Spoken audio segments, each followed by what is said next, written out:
Olá, tá começando o 151º episódio do A Fonte da Gigahertz, patrocinado essa semana pela Firmou Consultoria e pela Gorilla Shield. Quem fala aqui é o Marcos Mendes, e assim como toda semana, o Felipe Espósito também tá por aqui, beleza? Tudo certo por aqui, Marcos. Agora com você que eu quero saber, porque você tem novidades pra contar pra gente. Eu já sabia, mas você tem novidades pra contar, né? Tenho novidades. É estranho falar sobre mim assim, né? Vamos tomar o episódio e falar sobre mim, mas vamos lá. Pra quem me acompanha no Threads, no Instagram, já sabe que, a partir de agora, eu não vou falar que eu substituí o Felipe no 95 Mac. Felipe é insubstituível no 95 Mac.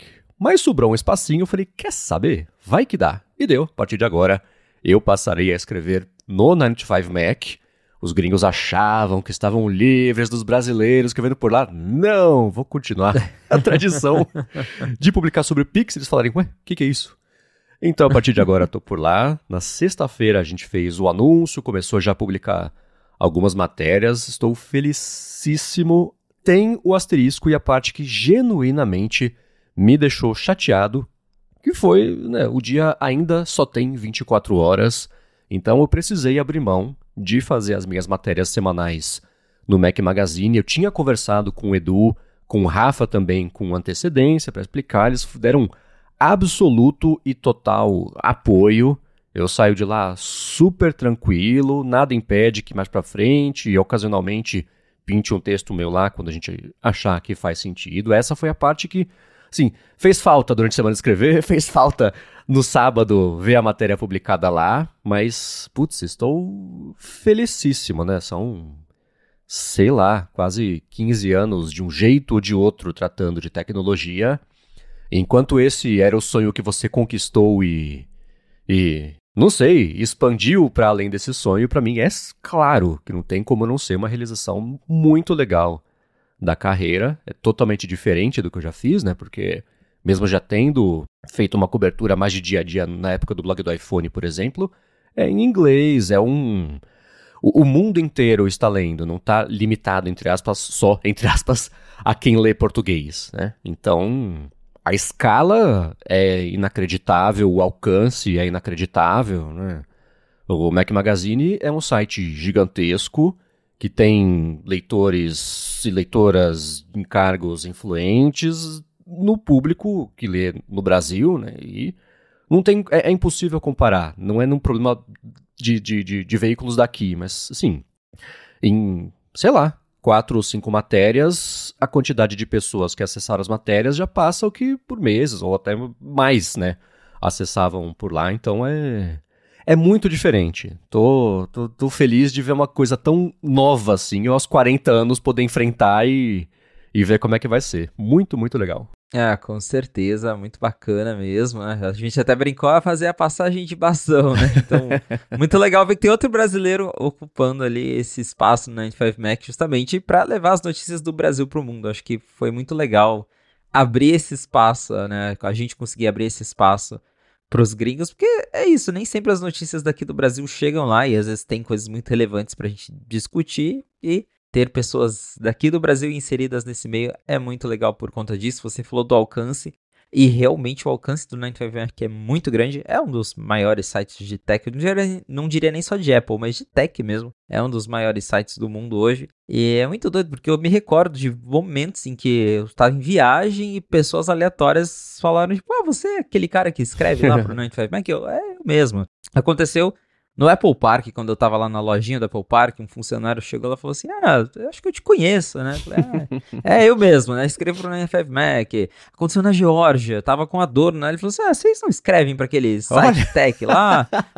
Falei, putz, né? Se aqui na Geórgia o pessoal conhece, então o mundo inteiro tá de olho. Então, é muito legal mesmo esse alcance. Parabéns de novo pro Marcos. Muito feliz de agora, né? A gente já é colega aqui de A Fonte. Eu acompanho a trajetória do Marcos, né? Ele falou blog do iPhone, Mac Magazine, agora 95 Mac. Então, muito legal agora ter mais um colega da comunicação aí, num veículo gringo. Então, agora temos José Adorno no BDR. Abraço Adorno.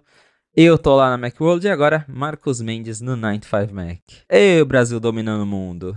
Não conta pro Trump.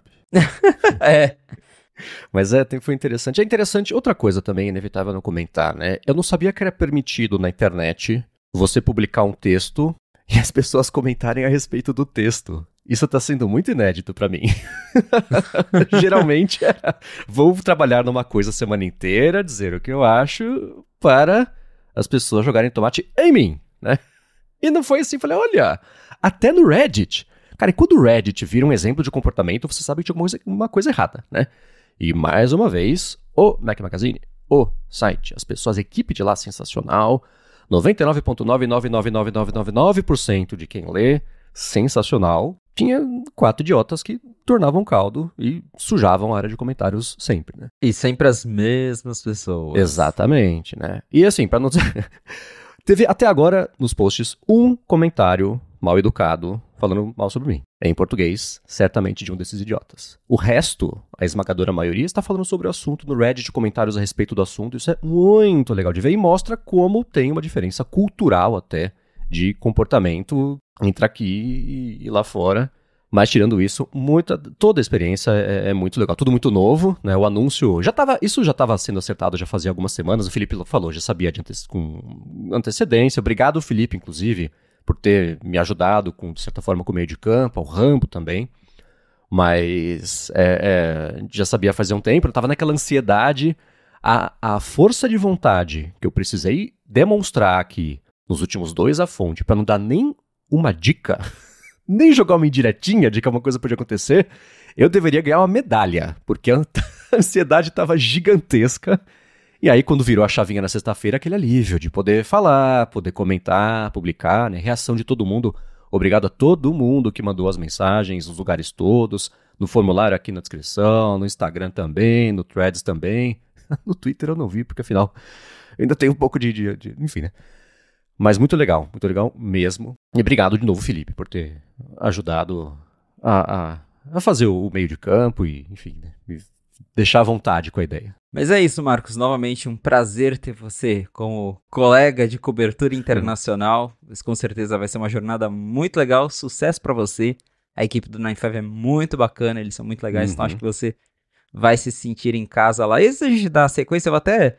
já fazer uma crítica aqui à Apple, vamos lá, porque acabou de tocar o meu alarme lá no quarto e, teoricamente, a gente vê até nas propagandas que eles dão o exemplo, carangueja, desliga o alarme que tá tocando no aparelho lá no quarto.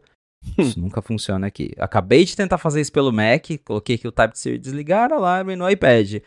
Desculpe, estou tendo problemas com a conexão, então... vamos lá, né? Mais uma segunda-feira com Apple Intelligence e carangueja.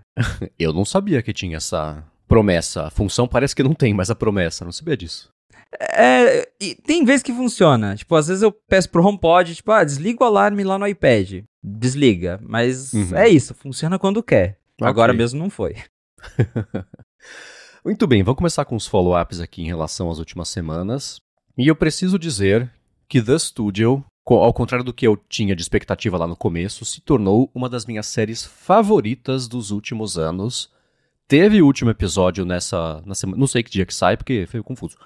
Mas teve o último episódio da temporada. Logo que ia sair o episódio, a Apple confirmou também, felizmente, que eles estão renovados para mais uma temporada. Foi um episódio divertidíssimo. Espero que o episódio comece um easter egg de premiações mesmo. Né? Quem viu o episódio sabe o que eu tô falando, quem não viu, não quero estragar. Mas que série divertida. E saiu uma matéria de que uma das aparições, né, participações especiais do último episódio aconteceu contra a vontade da Apple, que eles queriam que o Tim Cook aparecesse. Mas eles falaram, não. Pois é, inclusive ontem eu estava assistindo a The Studio e quando saiu eu recebi a notificação do canal da Apple TV no YouTube falando, The Studio renovado para a segunda temporada, com um teaserzinho. E eu estava assistindo justamente ao episódio que eles usaram o take ali para aquele teaser de confirmar a segunda temporada. Eu tinha acabado de ver na TV, assistindo e eu falei, caramba, né?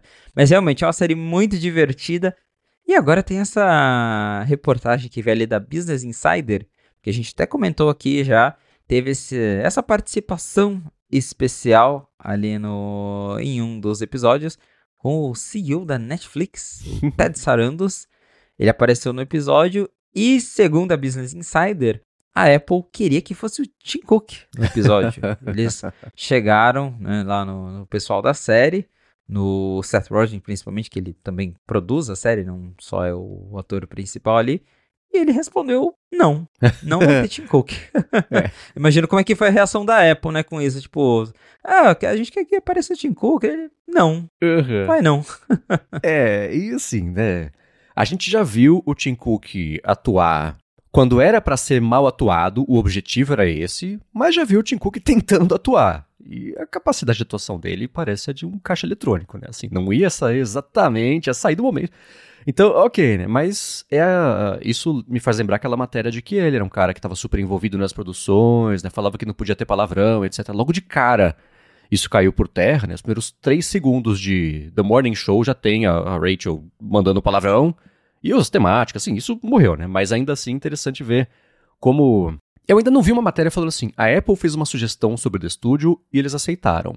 Teve o lance de que porque todas as cenas são gravadas em um plano sequência único, não tinha como ter corte, todo pedido de ajuste que a Apple fazia, eles falavam, putz, não dá. Não dá pra montar todo mundo, gravar de novo, porque vocês não querem que a gente fale isso. Então eles conseguiram se blindar em relação a isso. Aliás, esses planos sequências, todos eles... são muito interessantes. O Seth Rogen veio publicando no Threads, deve ter publicado em outros lugares, alguns making-offs, tipo, tem a sala de reunião de madeira enorme na mesa, quer dizer, tem uma mesa de madeira na sala de reunião, uma mesa enorme, e tem hora, essa é uma história tão legal, tão divertido, que eu conseguia esquecer. No primeiro episódio não, mas depois se abstrai, que é tudo plano sequência, nossa, como é que eles fizeram a câmera passar por aqui, que não tem corte falso, sabe? Tem um outro, mas a maior parte é real, né? E uma hora a câmera entra pela porta, ela vai até o fundo da sala de reunião, ela volta, passa pelo meio da mesa. Eu falei, nossa, usaram tipo, sei lá, uma grande vara de pescar com a câmera assim. Não, a mesa eles desmontam o meio da mesa pro cameraman entrar ali no meio e depois o câmera sai, eles montam a mesa de novo, enquanto tá filmando pra câmera poder virar e mostrar a mesa completa. Tudo assim, isso é muito legal. Então tem ainda essa parte, né, que torna essa série mais divertida ainda.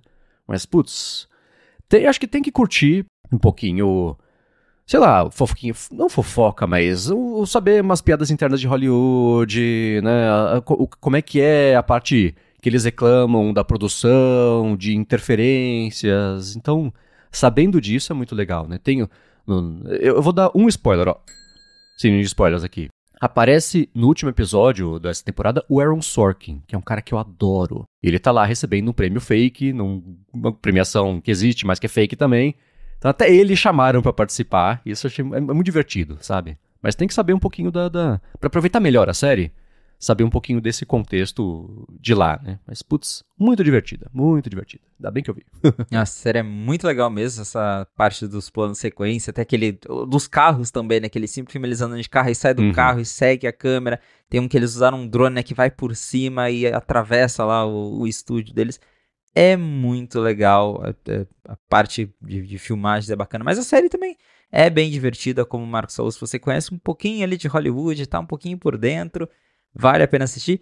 E também o que eu acho super bacana é isso, que eles chamam, né, os atores de verdade pra fazerem eles mesmos ali. Teve Zac Efron que apareceu também, dá pra citar aqui várias pessoas, então é muito legal ver eles ali sendo eles mesmos, fazendo piadas com eles mesmos, então isso é muito bacana. Dentro de uma série muito boa, recomendo, fico feliz que foi renovada, quem sabe então teremos mais episódios para comentar aqui no A Fonte algum dia, quando eles lançarem a segunda temporada. Exato. Tem uma última coisa sobre isso. Essa brincadeira de você chamar pessoas de verdade para interpretar uma versão ficcionalizada, caricata da pessoa, é, assim, aquela Curb Your Enthusiasm, que também é divertidíssima, do Larry David, tem isso. Antes disso tinha aquele Larry Sanders Show também. Ele começou meio com isso, né? Que era um host de talk show americano, e às vezes ia lá alguém, né, um ator, fazer o próprio ator, e aquela coisa de comédia meio pastelão, meio awkward, assim. Mas tem umas que não mandam bem. O Joey, o Matt LeBlanc, ele fez uma série chamada Episodes. Ele interpretava o Matt LeBlanc, mas ele era todo bêbado, tirava um sarro, tipo, ele foi preso ou detido, não sei, né, por estar dirigindo bêbado uma vez. Então tira um sarro até disso. Mas não encaixou. Essa encaixa muito bem.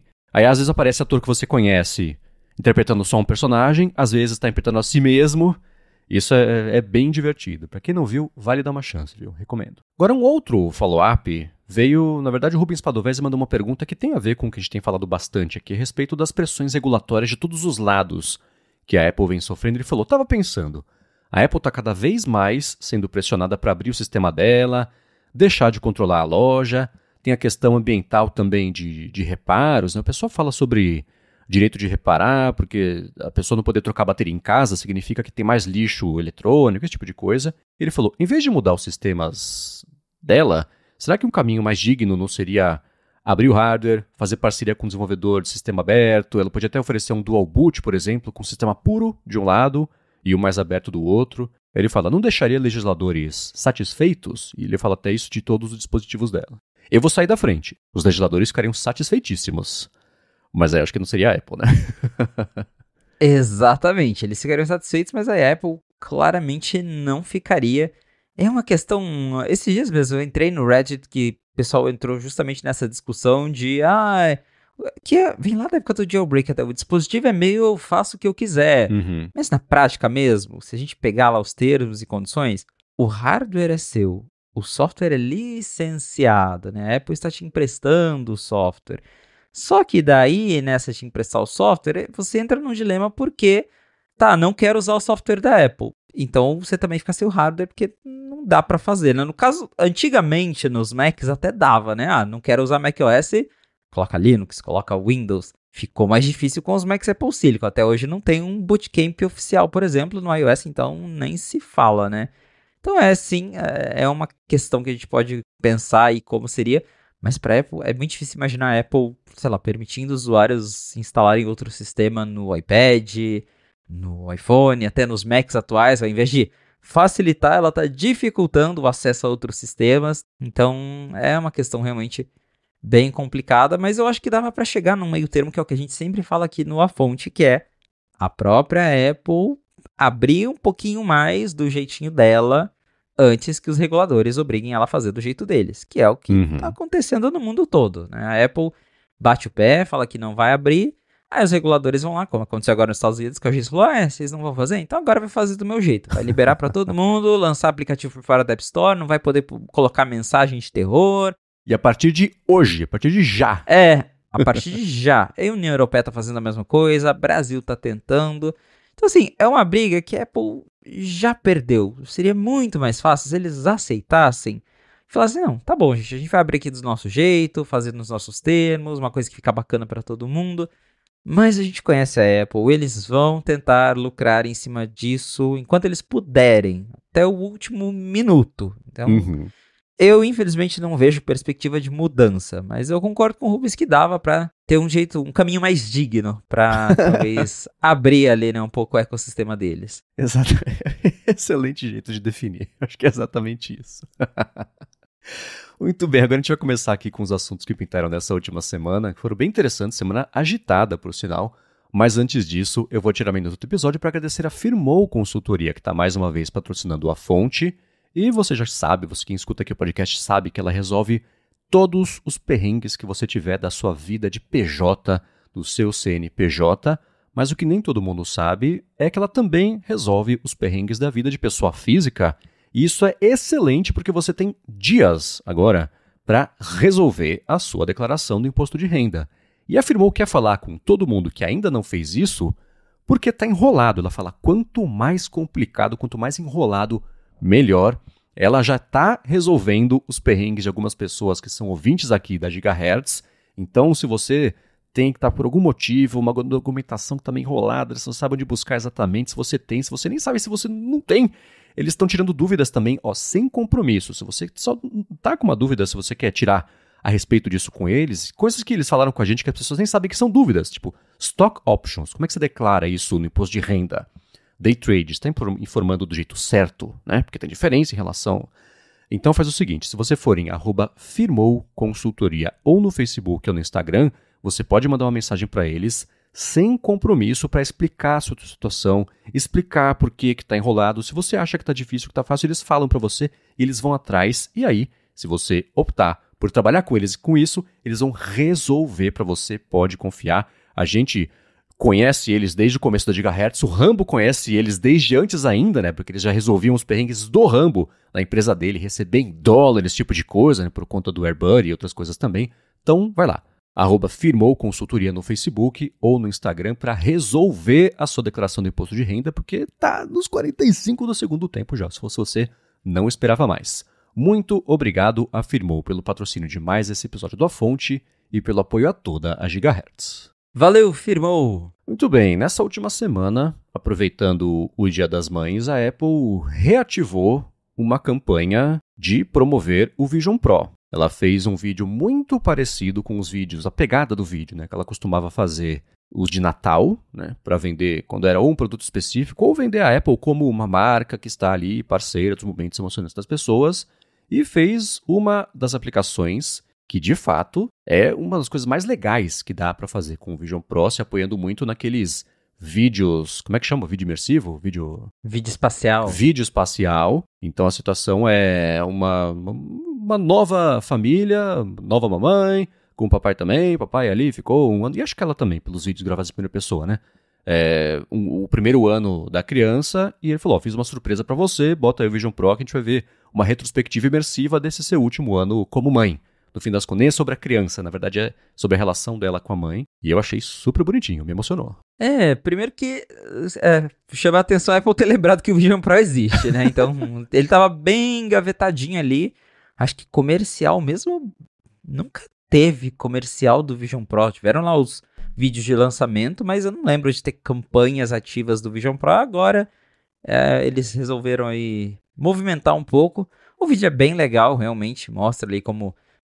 tenta passar um pouco a ideia da emoção que é ver um vídeo imersivo, porque é difícil vender isso através de um vídeo 2D pra gente que tá vendo aqui da tela de um computador, né? Porque eles tentam mostrar ela com o Vision Pro, aí olha assim pra tela, aquele efeito, mas acho que só usando mesmo pra saber o efeito que isso tem. Mas ainda assim, o vídeo é bastante apelativo, mostra ela se emocionando. A Apple fazia tempo que a Apple não fazia campanha de Dia das Mães. Eu lembro de uma muito antiga, não sei se foi do iPhone 6, 7, que eram fotos de várias mães assim, e a Apple criou até um site que você conseguia subir a sua própria foto e aparecia lá, a mãe do Felipe, chora no iPhone, e colocava no final de um comercial que ela rodava assim na TV. Foi uma campanha bem legal também. Mas fazia tempo que eu não vi uma ação dessas. Muito legal, sim, o vídeo. A única coisa que eu fiquei pensando que no finalzinho, né, mostra a mãe ali com o Vision Pro e ela chorando. Eu fiquei pensando, nossa, deve ser horrível chorar com o Vision Pro na cara, né? Porque daí vai lágrima na lente. Eu uso óculos quando eu choro com alguma coisa, já fica horrível, né? Imagina com aquele capacetão na cabeça. Mas o comercial é, assim, muito bonitinho. Eu pensei nisso, falei, putz, a hora que eu vi a primeira lágrima, eu falei, nossa, vai molhar toda a almofadinha de dentro, que droga. Então exatamente. Mas o vídeo é bonitinho. E sobre chorar em comerciais assim, eu tenho... Que nem chorar em filmes, a personagem chorando, aquele foco na lágrima, assim. Eu sempre lembro no comercial de quem que era? Como é que chama aquele Guaraná meio genérico? Dolly.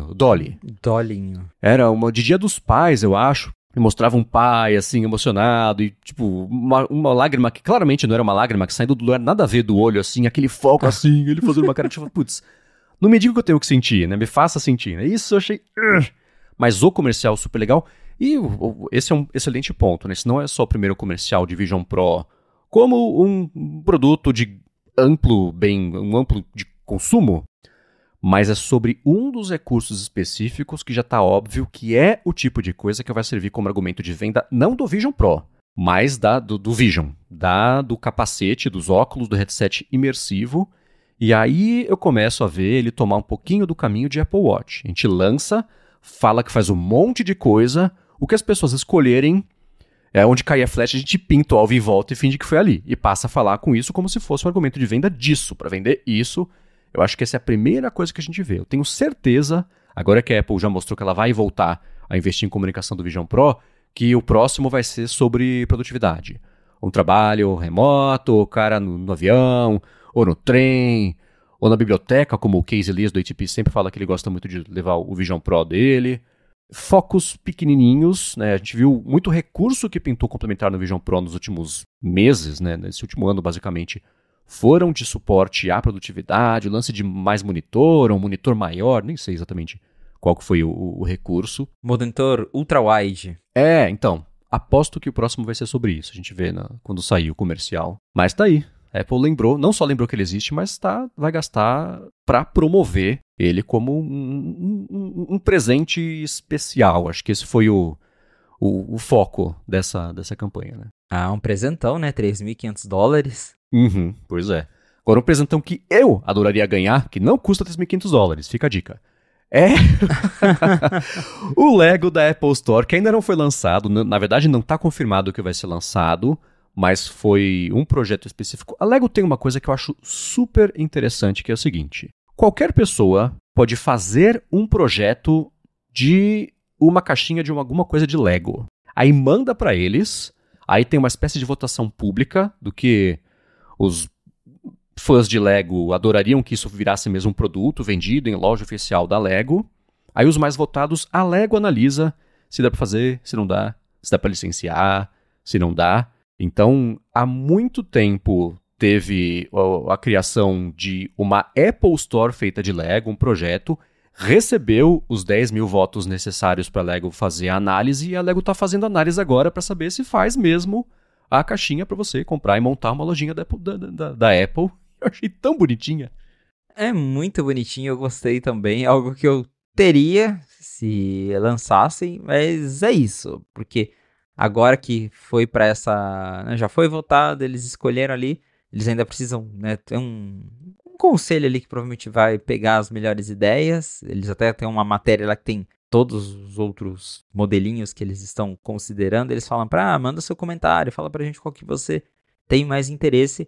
Mas tem um grande asterisco aí que, no caso desse da Apple Store, que envolve uma marca, eles precisam de autorização dessa marca para lançar. Aí eu não sei se a Apple deixaria, porque a Apple é meio chata com essas coisas coisas que usam a marca dela. Então, eu queria acreditar que sim, até porque tem jogos da Lego, né, pro arcade, por exemplo. Eles já destacaram várias coisas de Lego no passado. Quem sabe rola aí, né, uma parceriazinha, alguma coisa. Eu acharia super legal. Mas é isso, ainda tem aprovação da própria Apple que precisa rolar para que a Lego possa lançar isso. Mas se tivesse, eu acho que eu teria, porque eu gostei bastante. Até estava olhando ali tem uma matéria no Lego Ideas, que tem todas as ideias. Tem outras super legais, uma que eu adorei também. É a de o ascensor da Bica, de Lisboa, que tem o bondinho amarelo. Achei super bonitinho, muito legal. Espero que pelo menos alguma dessas ideias vá pra frente. Que legal. Eu tenho 2 desses. Meu irmão me deu de presente 2 vezes. Me deu o Saturn V, né, grandão, tem 1,20 m, assim, o foguete. A Estação Espacial Internacional também, eu dei pra ele faz uns anos o Bowser, do Mario, que é um Bowser enorme, que ele até tem um mecanismo que atira um negócio, é super divertido isso aí. No caso desse da Apple, vendo o projeto, já dá pra, assim, primeira coisa, ela vai querer também vender na Apple Store, né, e vai vender feito água, essa é a primeira coisa, certeza.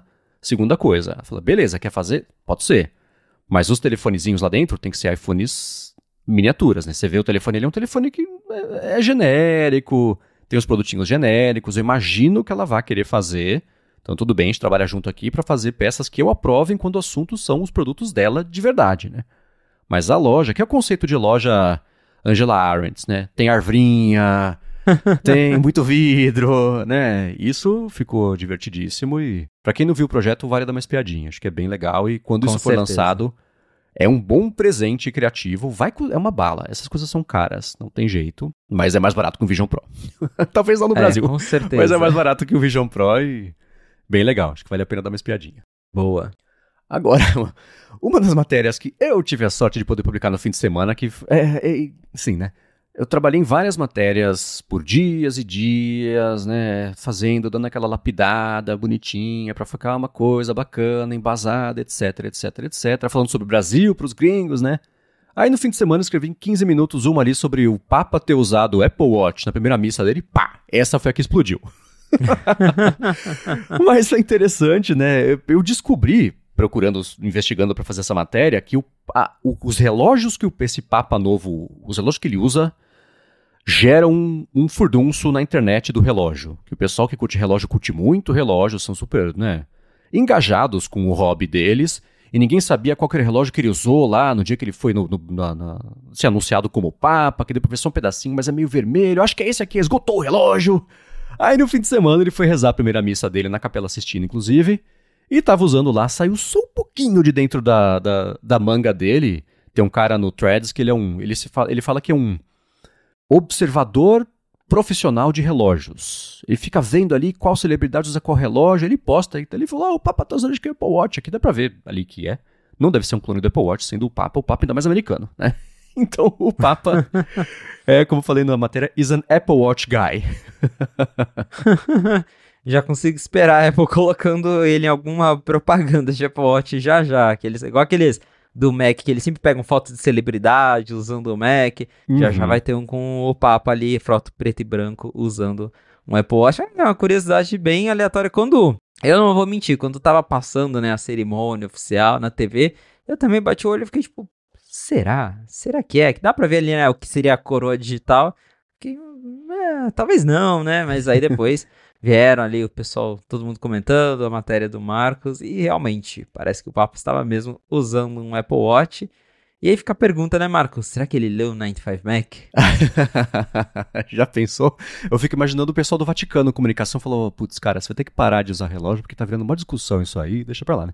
Mas eu trouxe isso pra cá, porque eu lembro que você tinha falado uma vez que existe todo um lance sobre Apple Watch poder ser usado, se é chique, se não é, se pode ser usado em coisa mais oficial, se não, se é hobby. E acho que a Oprah tinha usado no Oscar. Aí que você postou sobre isso que eu falei, nossa, existe até essa discussão na internet? Que eu sempre vejo, do nada surge alguém no Threads, porque Apple Watch não é pra ser usado numa festa, Apple Watch é relógio de academia, não use o Apple Watch numa festa. Tipo, cara, dá licença, né? Você usa o que você quiser, isso vale pra tudo, né? Código de vestimenta, você usa o que você quiser, o que se sentir bem.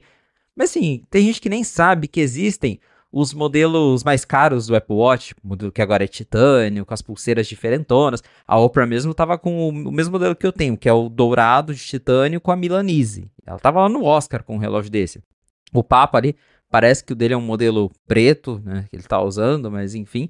Tem combinações que você pode fazer para combinar com diversos eventos, mas você usa o que você quiser. Eu não acho que tenha essa norma, mas geralmente o pessoal que gosta mais de relógio tradicional, que até entendo, mas eu mesmo não tenho essa pira em relógio tradicional, então, pra mim tanto faz. Eu gosto do Apple Watch, uso ele, sou feliz assim, mas se você dá uma olhadinha no Threads, você sempre vê alguém tentando ditar regras sobre qual relógio que você tem que usar em determinado momento. É uma chatice. Essa é a parte da internet que a gente podia não ter que lidar, mas enfim, né? Aliás, eu lembrei de um caso curioso, porque teve uma vez, aqui no elevador do prédio de casa mesmo, eu tava subindo e, assim, eu comprei aquela pulseira Link Bracelet, né? Pulseira super douradona, ela chama atenção. O relógio em si também chama, por ser dourado, brilhante.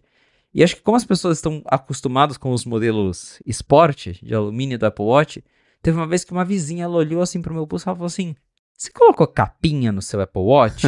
Eu falei, não, ele é assim mesmo. Eu expliquei pra ela, não, esse é um modelo, tal. Ela, caramba, nem sabia que tinha, né? Muito bonito. Eu falei, valeu. Então é bem isso, às vezes as pessoas nem sabem também que existem esses modelos mais caros da Apple Watch, que tá acostumado a ver um modelinho simples ali de alumínio com aquela pulseirinha de silicone.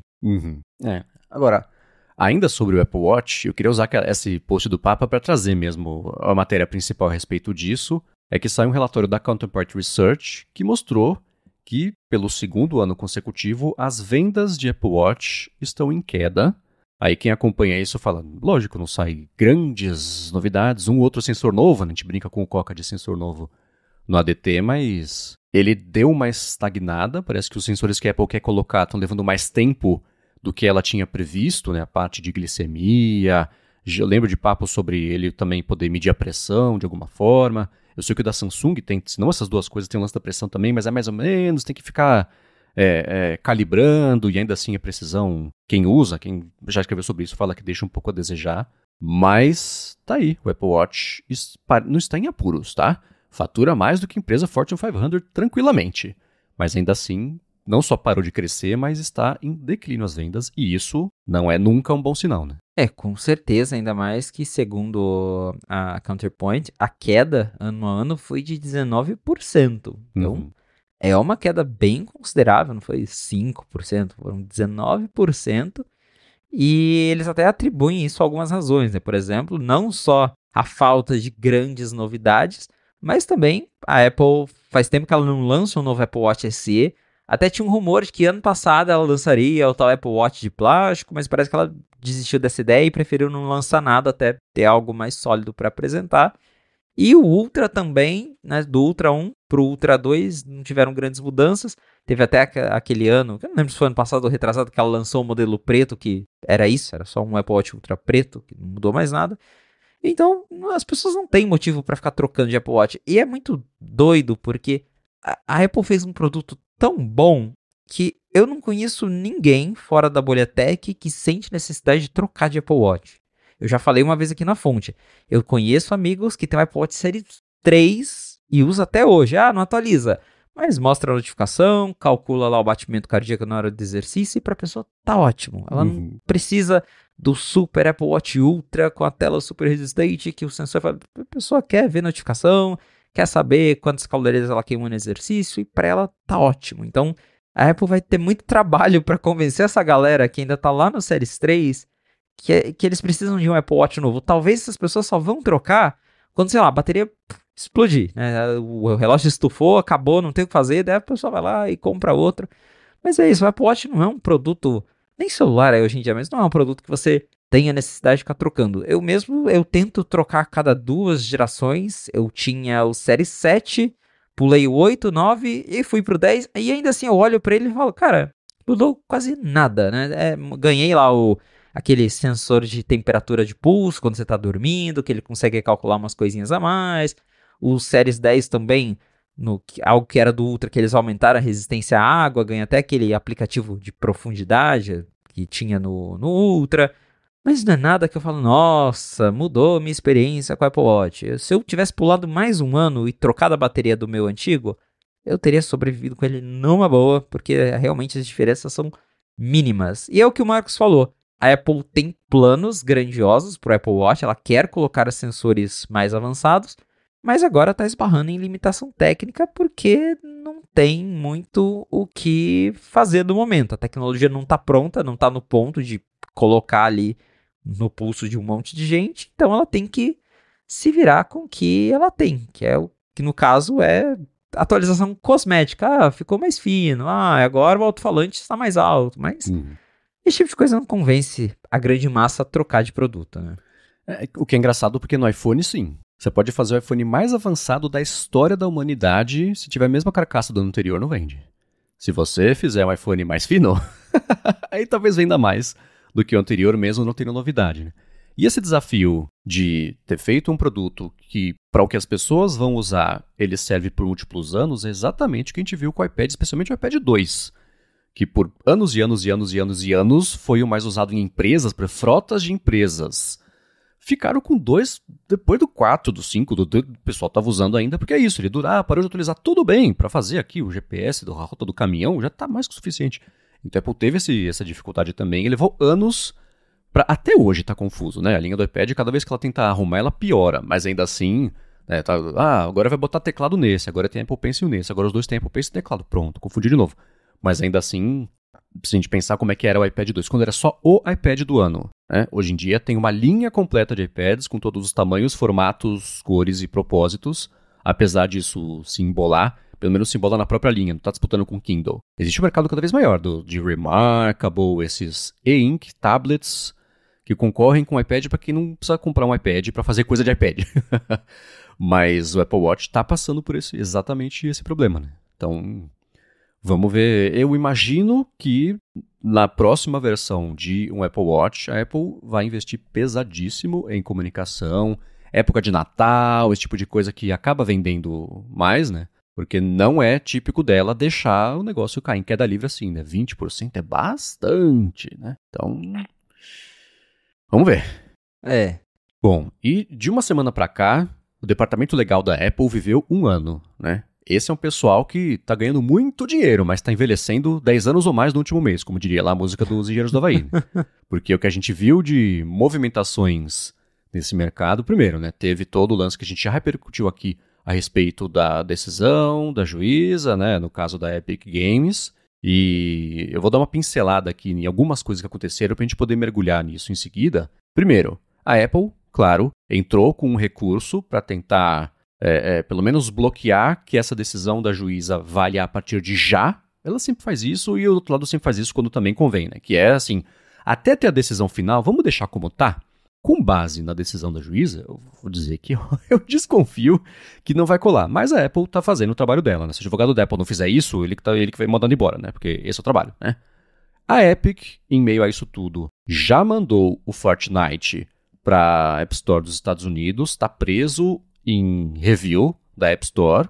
Eles fizeram bastante questão de contar para o mundo inteiro que já mandaram para a Apple fazer o review e que está preso no review da App Store, para falar, a pressão está inteirinha em cima dela. E a Apple, imagino que esteja esperando ter algum cheiro do tribunal a respeito de se pode ou não, né? Eles têm o stay, né? Que é tipo liminar, deixar como tá até que seja julgado até o final.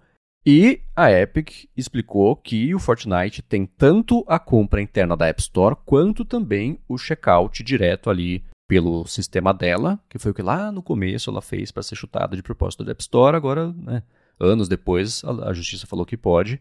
Então, nesse momento, tudo indefinido e a Epic falando, tá na mão da Apple. Vamos falar com ela, porque a nossa parte a gente fez, mais de uma vez. Eles não são nem um pouco inocentes, porque Não. isso, jogaram tudo no colo da Apple, porque se não for aprovado, agora a culpa é toda da Apple. Que da primeira vez, a Epic fez ali de pirraça, porque ela estava contra as regras da App Store. Se as regras da App Store eram bacanas ou não, eram anticompetitivas, aquela eram as regras da App Store no momento. E ela infringiu, a Apple foi lá e baniu o jogo. Agora, em tese, eles podem lançar o Fortnite com compras por fora do sistema da Apple. E eles estão fazendo até os dois. Estão dando a opção do usuário escolher se eles querem as compras da Apple ou se eles querem fazer a compra por fora. O que talvez é até um jeito de provocar a Apple também para depois falar, olha só como todo mundo preferiu comprar por fora, né? Olha como vocês são malvados.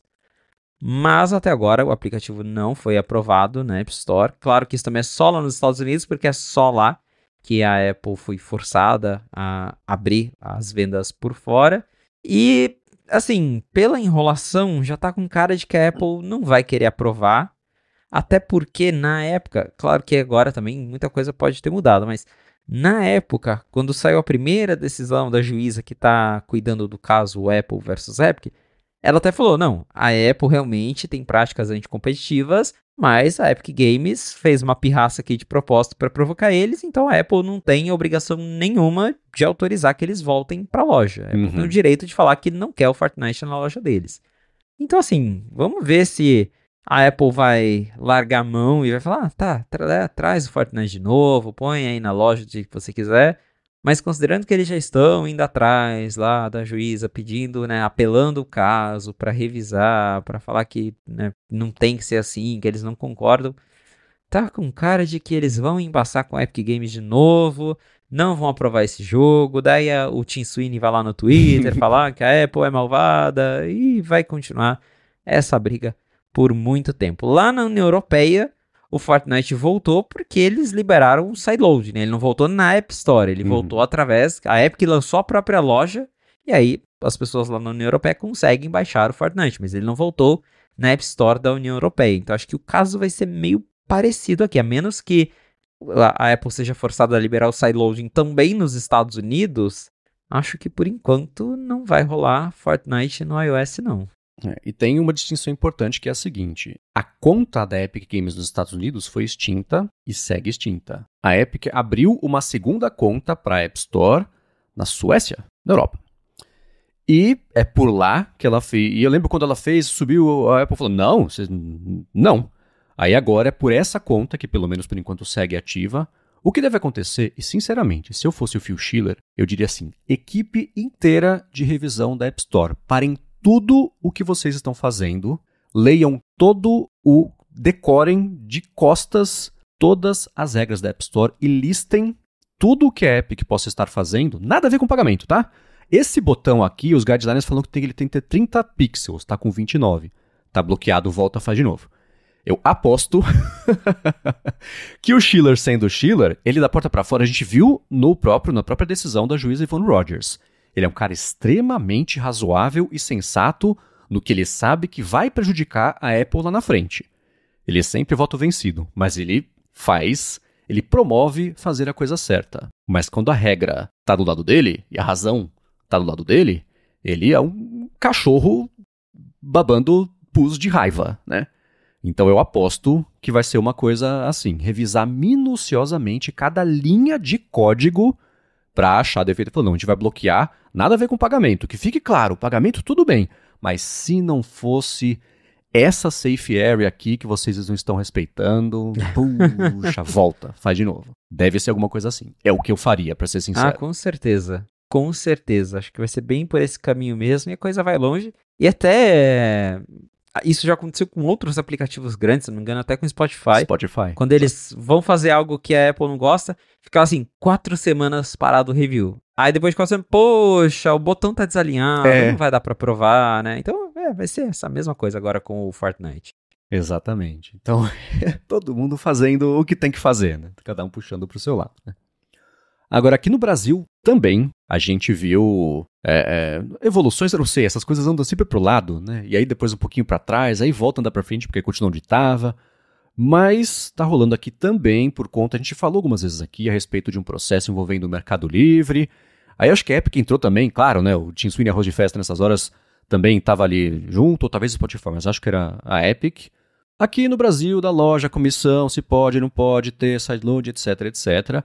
A gente falou, né, sobre o CAD ter decidido, né, enfim, né, a investigação do CAD finalmente foi. A justiça falou, Apple, você tem 90 dias para fazer um monte de coisa aqui, incluindo habilitar sideloading, deixar o pessoal informar para poder fazer pagamento por fora. Aí a Apple entrou com recurso, aí vai para sai de um juiz, vai parar na mão de outro, aí a outra decide uma coisa. Aí a Apple conseguiu reverter. E aí ela não ia ter que implementar em 90 dias. Aí agora voltou atrás. Agora, um outro tribunal decidiu que a Apple, sim, agora deve estar com uns 95 dias, né? Vai ter que implementar sideloading dentro de 95 dias. A Apple já sinalizou que ela vai tentar recorrer novamente, então tem chance de, nos próximos 2 meses e meio, a gente ver alguma coisa assim aqui no Brasil, como tem acontecido na Europa, por exemplo, com as App Stores paralelas, né?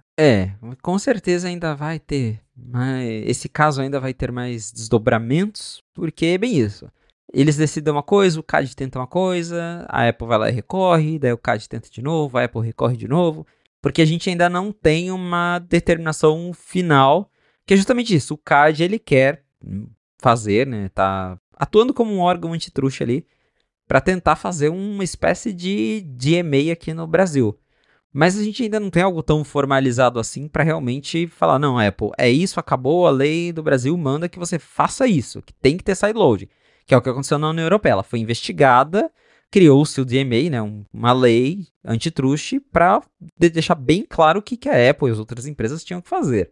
Aqui ainda não é o caso, né, o CAD, na verdade, ele está investigando, está acusando a Apple, só que daí eles já estão tentando fazer, né, uma medida preventiva que é tipo assim, ó, a gente ainda não tem uma lei, mas a Apple é malvada e a gente tem que controlar ela desde já. É mais ou menos isso, né? Explicando de um jeito bem leigo aqui como funciona. Então a Apple tinha conseguido apelar o caso, mas agora ali a AGU, junto com o TRF, se eu não me engano, derrubaram, né, esse apelo que a Apple tinha feito e agora voltou a medida preventiva que fazia com que a Apple, né, estabelecesse prazo de 90 dias para a Apple liberar o sideloading aqui no Brasil.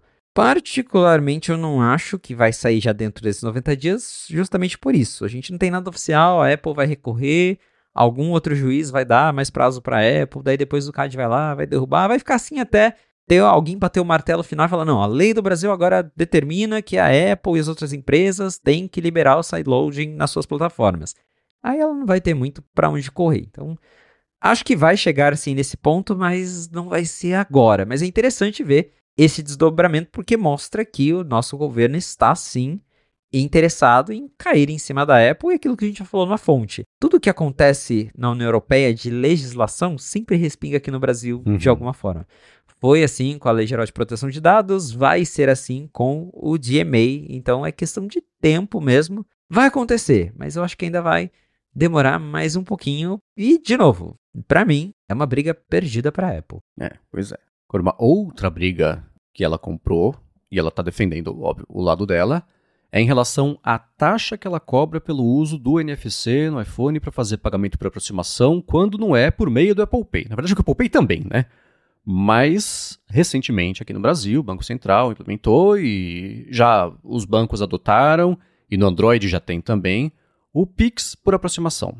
No caso do iPhone, os bancos não adotaram ainda, porque mesmo no caso de fazer um Pix, nada a ver com a carteira mesmo da Apple, etc., uns 0,% ficaria ali com a Apple. E o CAD, mais uma vez, ele resolveu olhar para isso por conta de reclamação dos bancos, tem a Febraban, tem um grupo que representa as fintechs também, e eles falaram, não dá, a gente não consegue adotar isso aqui no iPhone porque tem essa taxa e o Pix não tem custo, etc. Quer dizer, tem custo para a empresa, mas vocês entenderam, né? Não tem taxa, a Apple não devia ter que cobrar isso aqui. E a defesa da Apple foi, não existe legislação que proíba a cobrança de taxas. A gente está fazendo tudo de acordo com o que é permitido, e a gente tem o nosso serviço, o nosso sistema, ele tem custo, a gente oferece isso, estruturou, as pessoas estão usando porque a gente fez, e a gente tem que ser recompensado de alguma forma por isso, e é uma taxa que ela varia acho que de 0,2% a 0,75% ou 25%, uma taxa que é aquela coisa pequena, mas o volume é grande, os bancos operam com a margem deles, né? Todo mundo tem a própria margem, né? Vai falar para o banco agora não poder tirar a margem dele, né? Então, nessa meiuca toda, a Apple falou assim, não é legal, gente, então é isso ou não tem. E nesse momento, não tem. Exatamente. É um assunto também muito complicado, porque uma coisa é a Apple cobrar a taxa do Apple Pay, que realmente é um serviço online que ela mantém, com os servidores dela, com tudo bonitinho. Outra coisa é querer cobrar para usar o NFC do iPhone, que isso que é o que tá pegando aqui no CAD. Porque beleza, a Apple quer cobrar o serviço dela, mas que os desenvolvedores tenham uma alternativa.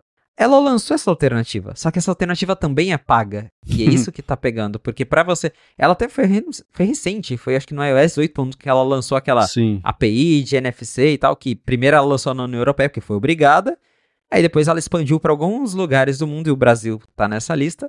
Só que até agora ninguém adotou, porque é isso, né? Você pode lançar por fora, mas você tem que pagar a comissão do mesmo jeito, tem que fazer tudo nos termos da Apple. E, sei lá, dá pra fazer um comparativo assim.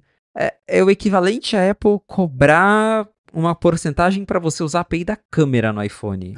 Soa meio absurdo. É a mesma coisa, o NFC é um componente que tá dentro do seu iPhone e a Apple tá tipo, não, você vai pagar pra usar de qualquer jeito. Se quiser ser dentro do Apple Pay, bem. Se não quiser ser dentro do Apple Pay, vai pagar também.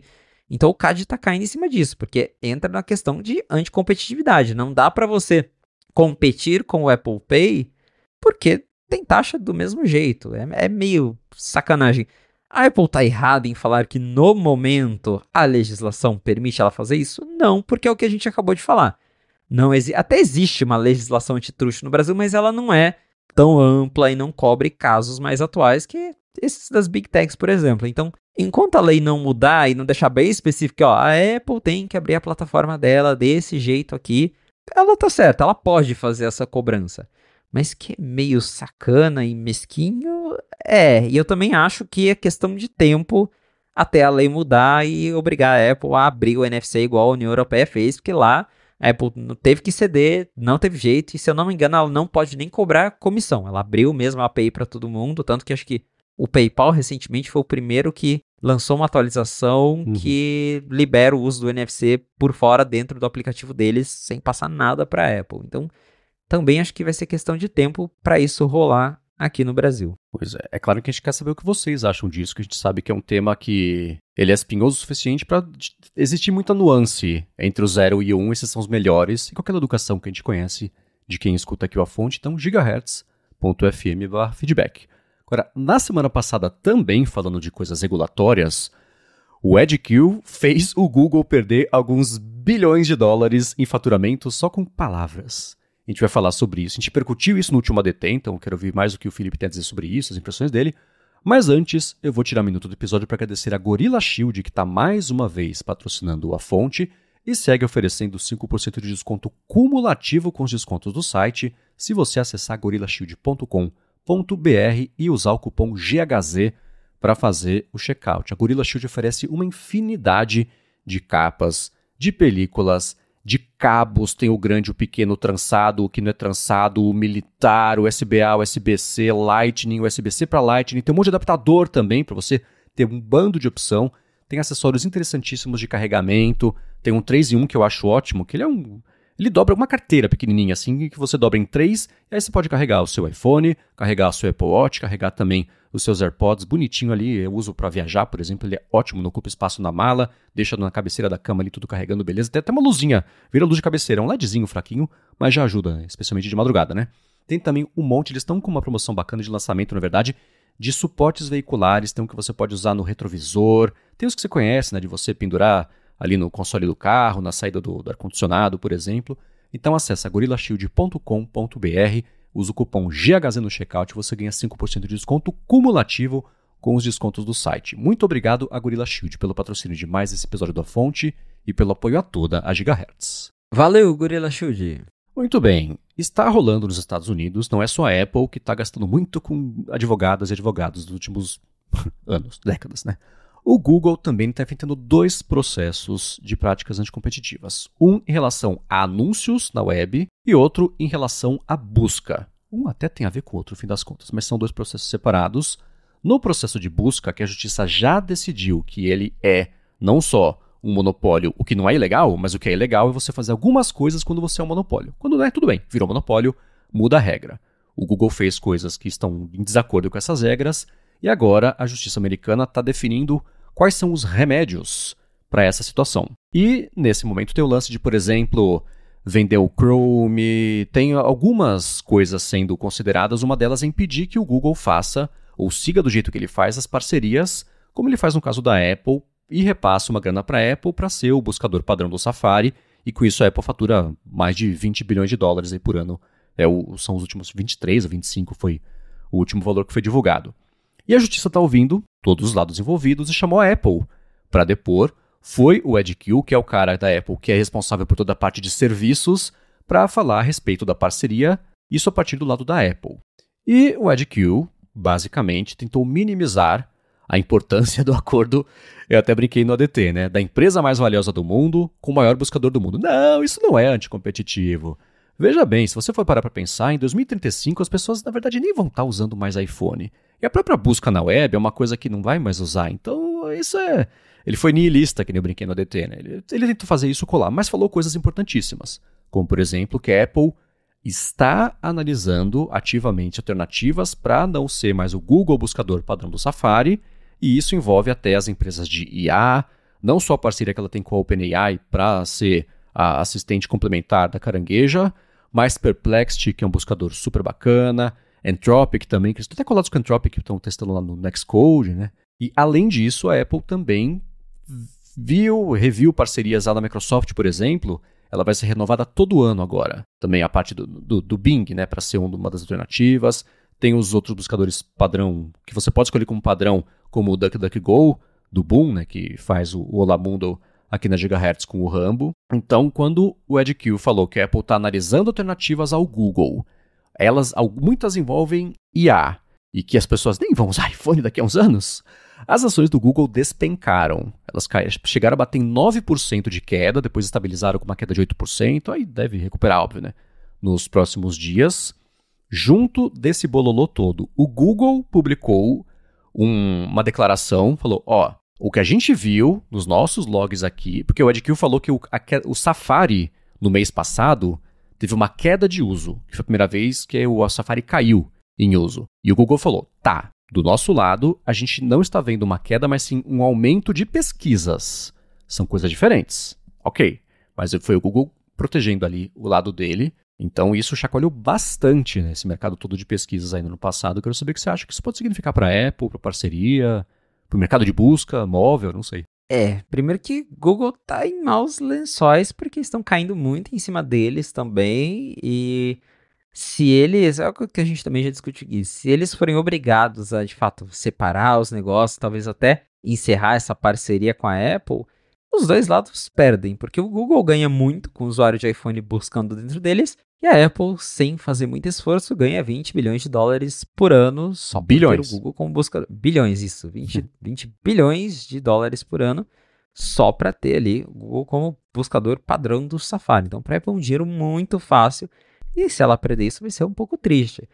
Mas é interessante ver, né, como o EdQ acabou revelando, por exemplo, que a gente deve ter buscadores de IA integrados dentro do Safari daqui a um tempo. Então, dá para chutar que esse tipo de anúncio vai rolar com o iOS 19 daqui a pouquinho na WWDC, falta menos de um mês. Até porque já tem a própria questão de que a Apple prometeu integrar outras opções de IA dentro da carangueja. Por enquanto a gente só tem o ChatGPT, mas já é uma promessa que terão outras. Então, muito provavelmente, eles devem anunciar algo relacionado assim nesse próximo evento. Mas quase certeza que, a menos que a lei obrigue, o Google ainda vai ser o buscador padrão. A Apple vai continuar com esse acordo para ganhar os bilhões dela todo ano, até que ela seja forçada, né? Até que o Google seja forçado a não ter mais esse tipo de acordo. Mas por enquanto, até o próprio EdQ falou, a gente quer adicionar mais opções, mas provavelmente elas não serão a opção padrão do sistema. Ou seja, deve continuar sendo o Google mesmo. E esse comentário, né, que ele falou, talvez daqui 10 anos nem tenha mais iPhone, né? A tecnologia tá sempre mudando. Só me faz pensar como que a Apple, quando ela tem que jogar algo debaixo do ônibus, ela joga, né? Que é igual o Craig Federighi falou, não, mas o macOS nem é tão seguro assim, né? É aquela coisa. A Apple, agora aqui no Brasil, eles soltaram algo pro caso, não, mas aqui no Brasil, o iPhone é minoria, 10%, né? Ninguém tem iPhone aqui no Brasil, né? E na ligação dos investidores é sempre, não, que o Brasil, as vendas crescendo. Então, eles têm esse discurso para se moldar ali diante da situação que eles estão enfrentando. Claro que o EdQ falar que talvez não vai ter iPhone daqui 10 anos não quer dizer muita coisa, né? Não é que ele está confirmando que a Apple tem um plano que daqui 10 anos ela não vai vender mais iPhones. É que realmente o mercado pode mudar e ele só deu ali, né, uma especulação, não foi ele confirmando nenhum plano da empresa. Talvez você não precise de um iPhone 2035, foi o que ele falou, né? Eu resumi errado, acho o jeito mais certo ou preciso. Talvez você não precise ter um iPhone 2035. Exato, ele até dá a entender justamente aqui com os avanços de IA, pode ser que surjam novos dispositivos, novas maneiras de usar eletrônicos, a comunicação em geral. A gente está falando muito sobre a possibilidade dos óculos evoluírem, ganharem cada vez mais IA.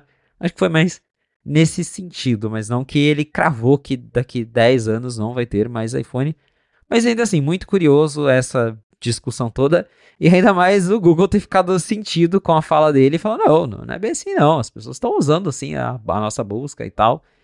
Mas é isso, a longo prazo, talvez dá para imaginar que esse acordo com a Apple seja afetado por essa investigação em cima do Google. Aí quem sabe a Apple busque outro parceiro, até eles têm essa proximidade enorme com a OpenAI, quem sabe um buscador do ChatGPT integrado já por padrão no Safari, né? Uhum. É a Omnibox, né? Que o Chrome trouxe a Omnibox, que é o campo de pesquisa, é o campo de busca. Na época, isso foi uma inovação, né? Que antes era o quê? Tinha o campo de digitar o site e do lado um campinho para fazer a busca. E eles colocaram as duas coisas numa coisa só e era uma das grandes vantagens do Chrome, né? A outra é não consumir memória RAM. Estamos a uma certa distância a respeito disso.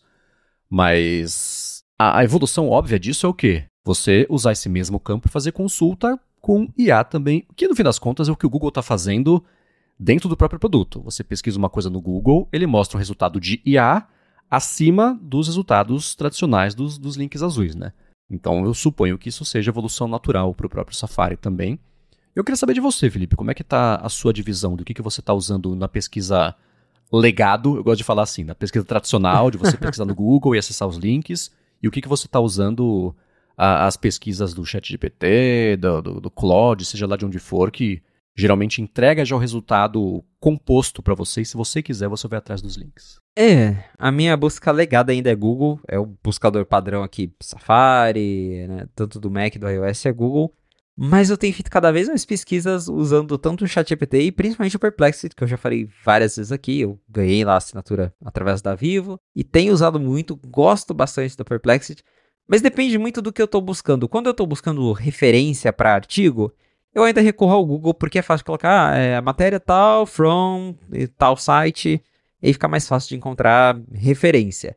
Agora, quando eu tô estudando, quando eu quero realmente me aprofundar no assunto, tentando entender mais no assunto, aí eu vou pro Perplexity, que ele já me entrega ali tudo, né, resumidinho, bonitinho, com as fontes, os links daí, eu vou entrando em cada fonte para ver se o resumo tá certo, mas eu divido mais ou menos nesse estilo. Busca de link, referência, vai Google mesmo. Agora, busca de conteúdo mais denso, eu acabo usando o Perplexity. E como é que tá por aí, Marcos? É super parecido. Na verdade, eu tenho migrado, mesmo buscas que seriam mais pontuais, é um caso bem específico, tá? A busca do WordPress é uma porcaria. Sim. Se você vai num site, mesmo que seja o 95Mac, ou quando eu precisava caçar muito assim, escrevendo aqueles artigos super compridos no Mac Magazine, eu sempre colocava muitos links para embasar cada um dos argumentos que eu colocava. E quando eu fazia referência a uma notícia de 2008, eu ia atrás, cara, é muito difícil achar. Eu falava, Perplexity, lá para 2007, 2008, saiu no Mac Magazine uma matéria que falava sobre isso, isso e isso. Acha o link para mim? 3 segundos depois eu já tinha com o link copiado, colado e inserido no texto. E achar isso manualmente, como os incas faziam, era muito difícil. Então eu estou usando muito para fazer isso. Eu tenho usado assim, o Google, tem dia que eu não entro mais no Google. Eu estava até caçando na semana passada, eu ia comentar isso no ADT. Né? Naquele dia, na quarta-feira, o meu histórico do Safari, 400 sites. Não teve Google. Todas as pesquisas que eu fiz naquele dia foram, porque além do resultado, geralmente eu quero um contexto a mais. E isso é muito bom. E a partir disso, eu ainda acesso o site, ou aí eu mergulho. Mas achar essa ponta a partir daí, para mim, tá virando a forma como eu lido com pesquisa. Sim, eu uso o Google é meu conversor, né? Que horas são não sei onde. Tantas milhas para tantos quilômetros. Isso eu tô usando e vira minha calculadora, o que é ridículo, né? Mas para mim tá funcionando muito bem esse outro jeito. Aí é aquela coisa assim, se é uma coisa que eu já sei que existe, só preciso achar onde tá, eu vou na Perplexity. Ela é muito boa para fazer isso. Se eu quero ter um ponto de partida de uma pesquisa sobre um tema que eu não domino e que eu quero dominar, aí eu vou para o ChatGPT, que eu peço para ele fazer a pesquisa, ele entrega o relatório, já mastigado com informações e com os links e sites para eu poder aprofundar nos que eu achar que eu preciso. Então, para mim, tá essa divisão. A pesquisa mesmo do Google tá para mim, o uso despencou. É isso. Imagina, você trabalhar com tecnologia, gerando material e você não usar o Google no espaço de 24 horas. É inimaginável uma coisa dessa 3 anos. Hoje em dia não. Já há alguns meses já é a minha realidade. Agora vocês também que estão escutando podem contar pra gente como é que tá o uso de vocês dessas ferramentas, gigahertz.fm/feedback. Agora, no último fim de semana, o Wall Street Journal publicou uma matéria falando que a Apple talvez aumente o preço dos iPhones 17 nos Estados Unidos por conta de toda a treta da tarifária, mas que ela não diga por quê. Óbvio, né? Que surpresa. Exato, né? Então, que ela está, sim, considerando aumentar o preço nos Estados Unidos, na linha inteira de iPhones, e ela está buscando justificar isso apoiado em funções novas, melhorias do design e, claro, sem culpar nominalmente ou dar a entender que é do Trump, porque a Apple tem essa relação de que a gente sabe que ela tem com ele, né? Em meio a isso tudo, isso assim, essa matéria saiu de ontem para hoje e agora, faz umas horas, foi confirmado que os Estados Unidos estão conversando com a China para fazer uma redução de tarifas, acho que já reduziram para 30% ao invés de 60% que estava antes, né, que mudava a cada 5 minutos. Então pode ser que ela até revise esses planos, mas até o fim de semana o plano era aumentar o preço, mas falar que aumentou porque é tão melhor, compra aí, né? Não ia ter nada a ver com tarifa. É, exatamente. O Tim Cook, né? A Apple nunca vai falar que aumentou por conta das tarifas, porque daí perde toda aquela argumentação que o Tim Cook tem com o Trump, justamente que a gente até comentou esses dias que o Trump lá teve aquela reportagem sobre a relação Tim Cook-Trump e nos bastidores ele fala, o Tim Cook não é um crybaby, ele não fica chorando por aí pelas coisas, ele conversa, ele dialoga. Então se a Apple falar, estamos aumentando pelas tarifas, o Trump vai ficar, né? Igual, teve um caso recente que a Amazon, se eu não me engano, anunciou que ia colocar o preço das tarifas nos produtos. Aí só de ter esse anúncio, o Trump já deu um chilique lá e falou, não, vou ligar pro Jeff Bezos, aí, enfim, teve todo um rolo assim. Aí, por fim das contas, a Amazon não fez isso, né? Mas é só um exemplo de que se a Apple fala que vai aumentar o preço por conta de tarifa, dá um rolo enorme pro Tim Cook, né? E não é isso que ele quer. Então, que eles vão aumentar? Provavelmente. O cenário já indicava isso há muito tempo. Até antes, na verdade, da gente falar das tarifas, já tinha toda uma discussão de quando que a Apple ia aumentar o preço de novo, porque isso vinha acontecendo aos pouquinhos. O próprio ano passado, a Apple, de certa forma, aumentou o preço do Pro Max, né? Ela cortou o modelo de 128 GB e agora quem quer comprar um Pro Max começa em $1.200, né? Que é bem mais caro do que antes. Então, ela já estava ali se preparando para subir preços.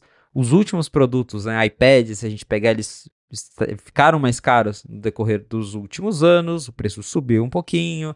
MacBook Air agora caiu, mas em geral os preços da Apple foram subindo, então não vai ser uma surpresa o iPhone 17 chegar custando mais. E, claro, ela pode se apoiar nisso de falar que fez mudanças, ou enfim, ou até não falar que foi sobre as tarifas, mas no fim das contas ser sobre as tarifas, porque eu também sinto que o mercado está fazendo isso, e dá para pegar o exemplo da própria Microsoft, que reajustou o preço do Xbox esses tempos, toda a linha de Xbox ficou mais cara, e ela falou, tipo, os problemas, né, a cadeia global, tudo que está acontecendo no mundo, tá, as incertezas, a gente teve que aumentar o preço. Mas vendo o que alguns analistas falaram, já fazia muito tempo que o mercado de consoles queria subir o preço das coisas. Porque realmente as coisas estavam ficando mais caras já até antes dessa discussão das tarifas. Só que aquilo, se aumenta o preço, dói no bolso, as pessoas ficam chateadas. Então você aproveitar esses momentos, tipo, agora tem as tarifas. Fala, né? As pessoas vão entender que foi as tarifas e é isso, fazer o quê? Então, a Microsoft foi lá, fez. A Nintendo já anunciou que jogos... Não que ela anunciou que vai ficar mais caro, mas ela já anunciou o Switch 2 com um patamar elevado. Os jogos do Switch 2 vão custar mais caros do que antes. Então, as empresas já estão, assim, preparadas para subir preço. Eu acho que não vai ser diferente com a Apple. Vamos ver iPhones mais caros no final do ano. A gente não sabe quanto mais caro. Pode ser que vai custar 20, 50, $100 mais caro. Daí a gente vai ter que esperar para ver. Mas para mim, pelo menos, vai ser zero surpresa ver a Apple aumentando os preços. E claro que ela não vai dizer que aumentou porque foi por conta de tarifas. Ela não vai dizer nada. Custa isso, Exato. Olha que milagre, compre por favor. É isso, né? Como a gente já viu acontecer, que geralmente é história, não precisa justificar. Seria bom. Mas enfim, seguindo aqui, nessa semana provavelmente deve ser lançado o iOS 18.5, né, depois de um longo período de beta e o release candidate, etc. E eu vi que você publicou lá na Macworld uma matéria falando sobre como esse é um update pontual, mas tem uma grande melhoria para o iPhone, ou para uma geração talvez de iPhones. O que está rolando? É, uma geração e uma parcela bem específica de pessoas, né? Isso é mais focado lá nos Estados Unidos por enquanto.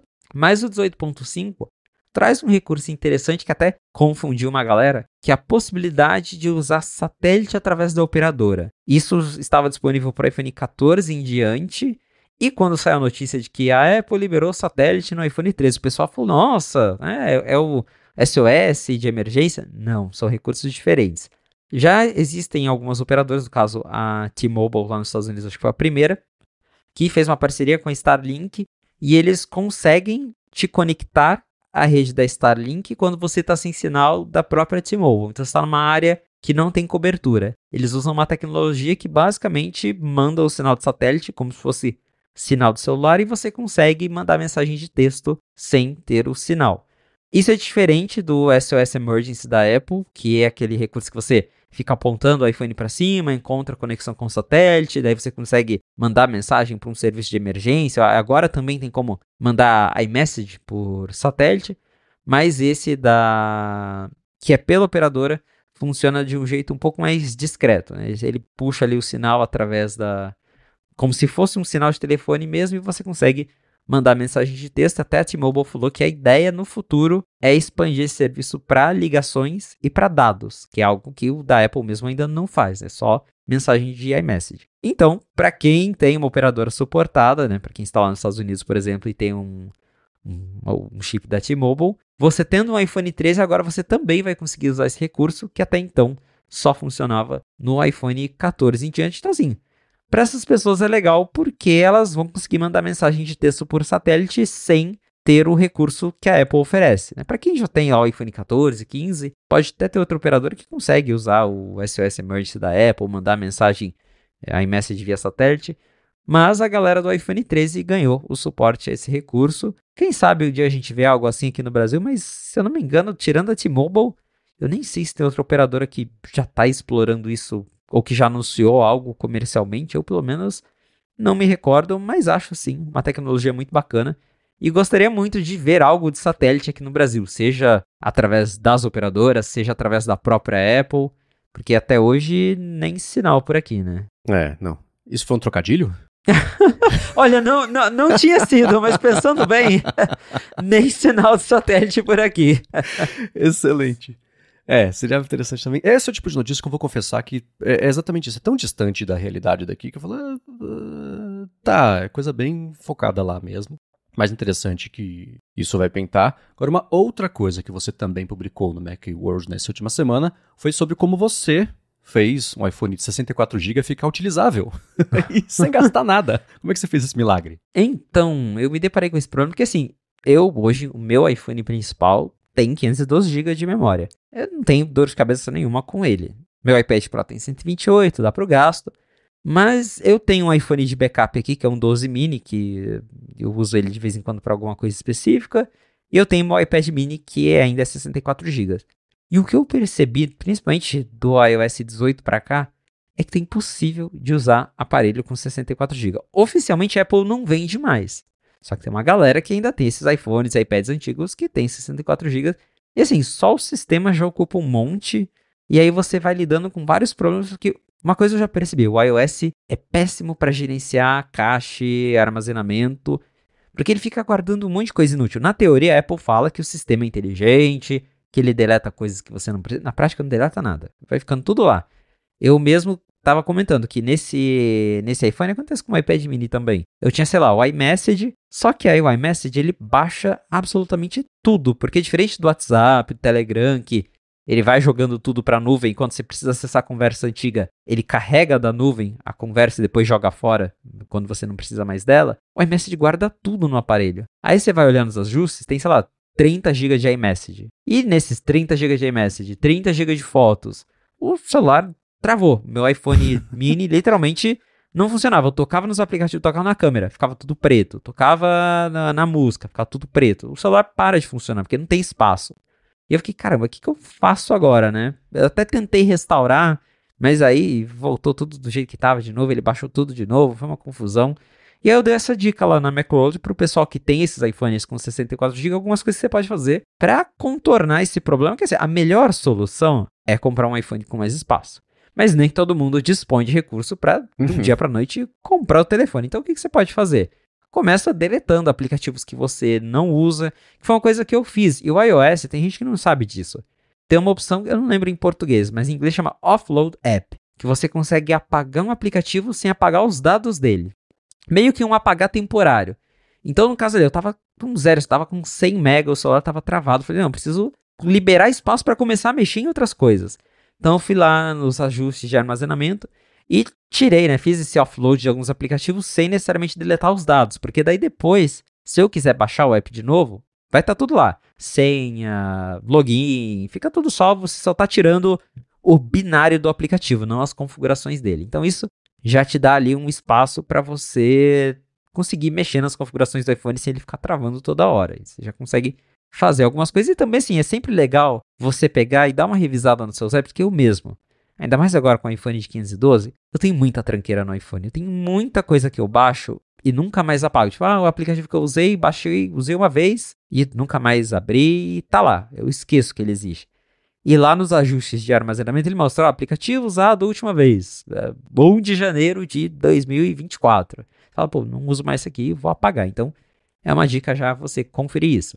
Outra dica, para quem usa muito o iMessage, talvez não seja o caso aqui dos brasileiros, mas lá fora é algo mais difundido, tem uma opção no iMessage que você consegue programar o iPhone para deletar as mensagens depois de 30 dias ou 1 ano. Por padrão, ele não apaga nada. Aí você consegue colocar lá, daqui 30 dias apaga todas as mensagens, que você fica recebendo foto, vídeo, tudo isso vai ficando salvo no aparelho. E é o que eu falei, o iMessage, diferente do WhatsApp, do Telegram, ele não deixa em cache para você baixar da nuvem depois. Fica tudo salvo em todos os aparelhos, então se você quiser livrar espaço, tem que apagar mesmo aquelas mensagens. E aí, para você não ter que ficar apagando mensagem manualmente, a cada 30 dias ou 1 ano, o iMessage vai deletando automaticamente suas mensagens antigas. E outra opção é, às vezes, até você deixar de usar o iCloud Fotos, porque isso foi um problema que eu encontrei no meu iPhone 12 mini, que eu ativava o iCloud em tese.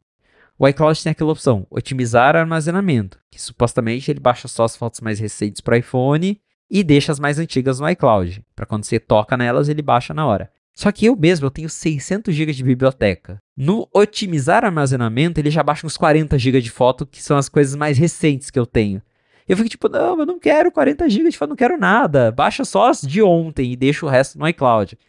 Não tem muito controle sobre isso. Então, se você só tem um iPhone de 64 GB, faz backup dessas fotos em outro lugar e tenta evitar o iCloud, porque é isso, o ponto do texto não é nem só ajudar as pessoas, mas também mostrar que o iOS ele tem problema com gerenciar armazenamento. A Apple nunca pensa muito nesses aparelhos com menos memória. Isso já é um problema desde longa data. Quem tinha iPhone 16 GB no fim da vida sofreu, e agora quem tem iPhone 32 GB também sofreu.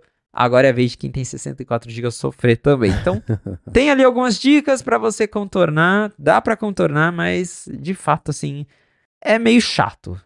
Não vou negar que é bem chatinho de lidar com essas coisas. Essas dicas que você deu são muito boas. Tem umas que eu uso.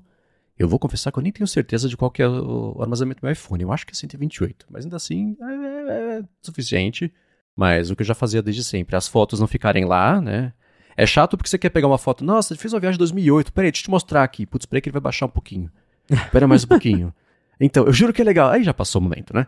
Mas essa de fazer o offload de aplicativos eu faço. É engraçado que se passou algumas semanas sem usar, tem app que ele já fala, beleza, aí você vai tentar usar, abrir, ele fala, putz, peraí, vou baixar.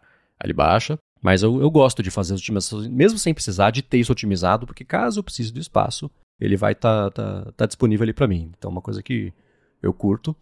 Agora eu vou devolver a pergunta que você me fez no início, Felipe, e perguntar pra você. Como é que tem sido a sua vida de casa nova? Já deu umas 2 semaninhas pra você se acostumar, entrar no fluxo? Você já publicou mais algumas matérias desde aquela primeira que você tinha publicado na primeira semana? E aí? Pois é, agora eu já estou um pouquinho mais habituado com a Macworld. Até como eu já tinha comentado, o ritmo lá é um pouquinho diferente, então a gente não foca muito em cobrir as notícias do dia a dia, mas realmente escrever artigos opinativos, artigos mais longos. Ao mesmo tempo, depois que eu fiz aquela matéria de inauguração, foi mais para realmente falar, tipo, ó, tô por aqui, mas eu tive um tempinho ali de descanso entre sair do 95Mac e começar a escrever no Macworld, porque o pessoal tá falando, tá, mas você não ia escrever no Macworld? Cadê seus textos? Eu falei, não, gente, eu tô respirando um pouco. Para mim, me alimente. O pessoal não queria me dar uma semaninha de folga, né? Tipo, sexta-feira no emprego, segunda em outro já. Também, né?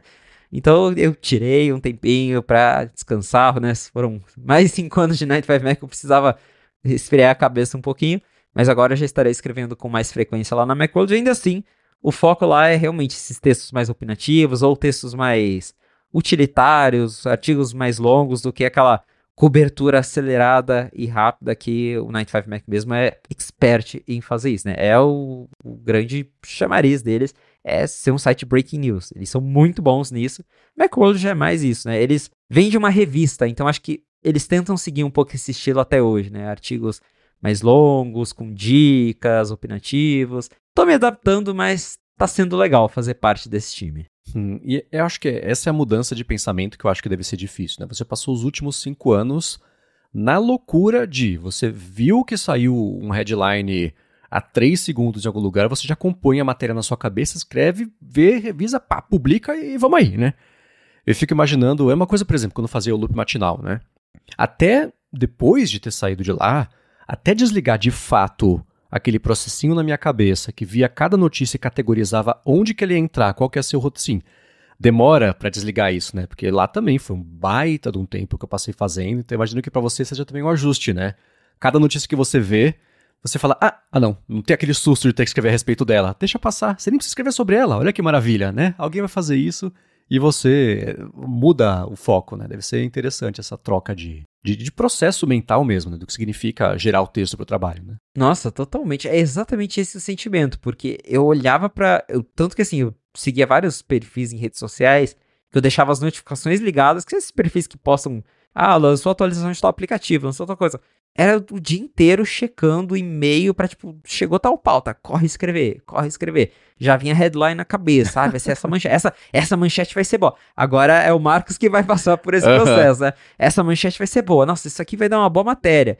Tava, sei lá, às vezes jantando, fora do horário de trabalho, e vi alguma coisa e falava, putz, isso aqui vai dar uma matéria boa, né? E se eu cobrir isso aqui fora do meu horário? Então, a cabeça, e é bem agora porque eu tô na Macworld e eu não tenho mais essa obrigação de cobrir notícias. Eu estou lá mais pra fazer esses opinativos, essas coisas diferentes. Aí às vezes chega a notícia e fala, caramba, isso aconteceu isso aqui, deu.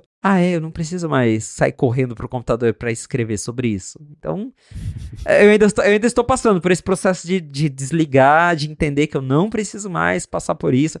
Claro que terá um momento, tipo, WWDC, eu estarei lá ajudando eles na cobertura em tempo real, daí vai ser relembrar os velhos tempos.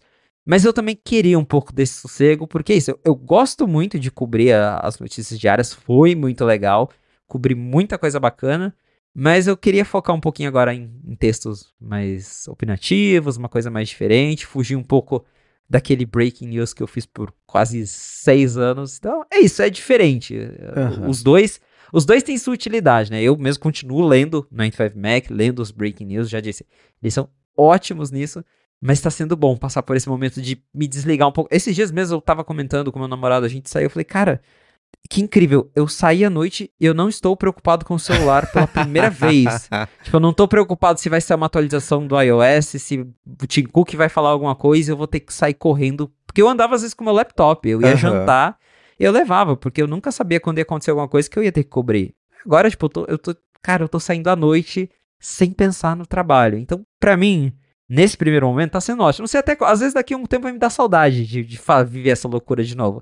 Mas por enquanto, eu tô gostando desse ritmo diferente.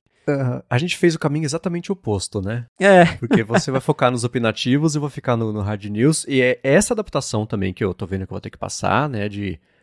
E contra tudo o que eu fiz na minha vida, que é tirar notificação, sim, é exatamente o contrário, né? Vai ser uma adaptação. E você tem o iHelpBR, que não é de ultra breaking news, mas que é mais pelo menos a sua proposta lá é ser mais noticial, se é que existe essa palavra, em relação ao que você vai fazer no Macworld, né? Então você vai conseguir coçar essa coceirinha um pouquinho, se você sentir muita saudade, né?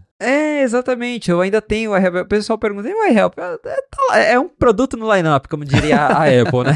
É uma coisa que está lá, eu não quero abandonar ele completamente, de vez em quando eu cubro alguma coisa lá, mas também sem essa urgência, né? Vou lá, escrevo alguma novidade, mas nada também, né, com essa pressa. Mas tem esse espaço para quando me der vontade de cobrir uma notícia, escrever alguma coisa que talvez não se encaixa no que a Macworld espera, eu tenho o iHelpBR para escrever. E até review também, recentemente eu publiquei um review do Studio Display lá no iHelpBR, então devo usar também esse espaço para isso, levar um pouco dos meus reviews para os meus leitores brasileiros. Boa. Já eu tô me sentindo... Sabe aquelas cenas de Bolsa de Valores de Nova York antiga? Aquele bando de gente gritando com o papelzinho na mão, assim, e telefone. Eu me sinto... Me jogaram num negócio desse, assim. Ainda tô entendendo o que tá acontecendo, sabe? É outro ritmo, né? Total. Muito bem, para achar os links de tudo o que a gente comentou ao longo do episódio, vai em gigahertz.fm/fonte/151 ou dá uma espiada nas notas do episódio no seu player de podcasts. Obrigado a quem vai em gigahertz.fm/feedback e manda perguntas, manda comentários, manda sugestões de pauta. A gente está sempre de olho. Obrigado a quem faz isso. Obrigado a quem deixa os reviews, as avaliações, né, os joinhas, os corações, os likes e principalmente quem recomenda a fonte para os amigos, para as amigas, do trabalho, da escola, da faculdade, que com isso mais gente pode passar a vir aqui segunda-feiras e se informar sobre o mundo da Apple. E obrigado a você, Felipe, por semana após semana ajudar a seguir a gente fazendo sentido do que está rolando em Cupertino. Valeu, Marcos, e obrigado, audiência, por ter ficado com a gente até o final de mais um episódio do A Fonte. Se você quiser me encontrar nas redes sociais pra gente bater um papo, é só me procurar no @felipe.exposto lá no Instagram e no Threads, e claro, também na Macworld. Maravilha, pra me achar, MVC Mendes no Instagram e no Threads, apresento por aqui o Área de Trabalho e Área de Transferência, apresento pra Alura o IA sob controle, e a partir de agora vocês me acham também lá no 95Mac. Pessoal, obrigado pelas boas-vindas para todo mundo que mandou mensagens e a gente volta na segunda que vem. Um abraço e até a próxima.